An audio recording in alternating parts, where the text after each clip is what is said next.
We're joined now by Fox 56 political analyst Jonathan Miller for some perspective.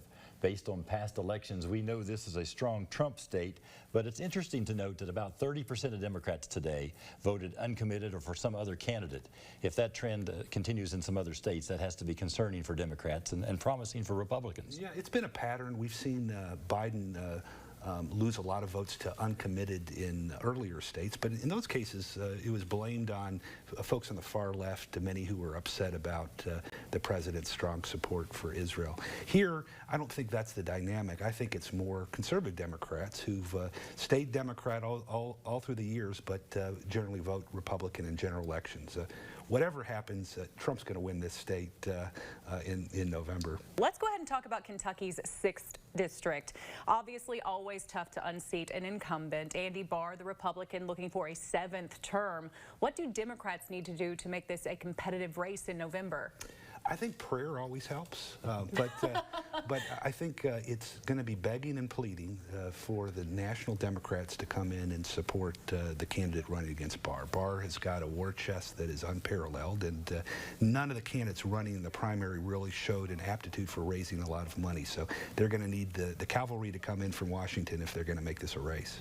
Yeah, we've also talked about the battle within the state Republican Party. There's the moderate Republicans and there's that so-called Liberty wing.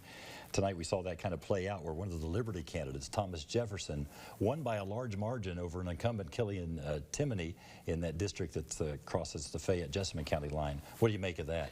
I think the size was a big surprise. You know, we've been seeing, as we look across the state, some Liberty candidates do very well. They did well up in northern Kentucky, here in central Kentucky, in Mayfield as well. But in other places, the more traditional establishment candidate won. What's interesting about this district is this is a district that Andy Beshear won. So this is a real opportunity for Adam Moore, who's a strong Democratic candidate, to possibly win the general election now that Killian is not going to be his opponent.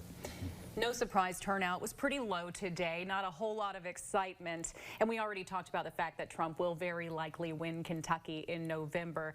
Do you think there's still hope that voters will be motivated to come out in the fall? You know, I think it's accepted that Trump is going to win this state, but I think Democrats really despise him so much that they're going to come out and want to vote for Joe Biden in the general, and so I think you're going to see a lot better turnout in the general election than in the primary, and it'll be a lot easier for us to figure out who the winners and losers are when we get closer to the day. All right, Jonathan, we always appreciate your perspective. We'll be talking to you in the months ahead about everything that's going to happen in November, and we thank you for being with us tonight. Thanks for having me.